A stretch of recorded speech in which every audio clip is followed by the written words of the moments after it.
Strength of a Woman by Dr. Harris Evans.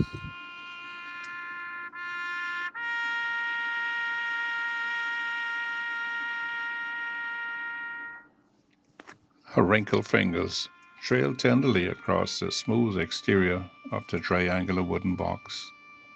Several stars shone through its glass window, stark and white against the dark blue of the folded flag. Sandra closed her eyes tightly in a vain attempt to stem the trickle of tears once again. The immaculate uniform of the presenting officer was completely lost on her notice, except for his spotless gloved hands pressing the flag into hers.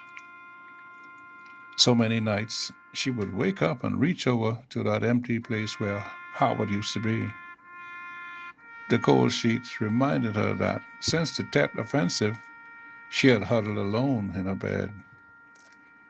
The neighbors would often see her walking in the rain and look away in commiseration. Little did they know that her tears were incognito, merged with the raindrops on her cheeks.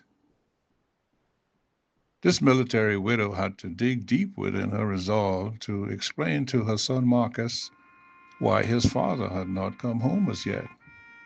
After all, he was much too young to understand.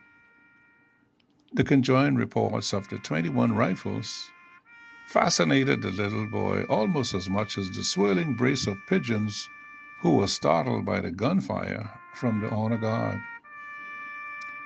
Throughout the ceremony and all the way on the ride back home, Sandra had to be strong for Marcus. He's never really seen her tears, especially every night when his bedtime ritual included warm stories about his father. Her strength was tested every day on the job as she faced discrimination but refused to quit. No other man measured up to her, Howard, and besides, his son was her entire life now.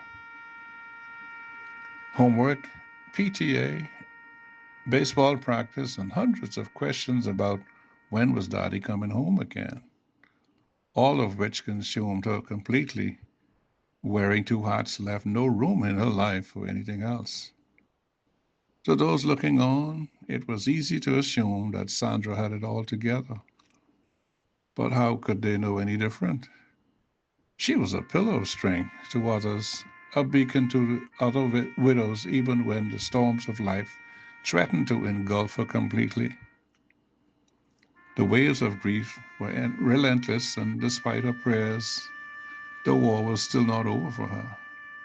She too was on the battlefield, hunkered down in a foxhole, bombarded by enemy artillery.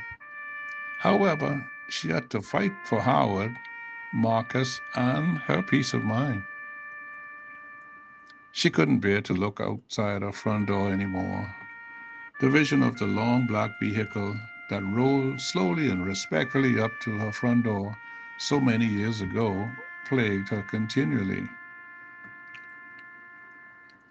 Before the two officers turned to leave, they handed her the last letter that Howard hastily wrote to her.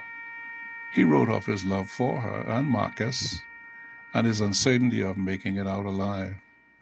But the letter was unsigned, which was a silent reminder that he didn't. So what kept her all these years since then? Perhaps her memories and her love for Howard and her need to protect her only son. Maybe it was her prayers whispered in the dark of night, asking that she would simply wake up from a bad dream. Survival has its price, and she had paid dearly for it, every waking moment of the day and night. But she was a warrior, true and true, fighting for a noble cause. And this was what caused her to survive. Therein lies the strength of a woman.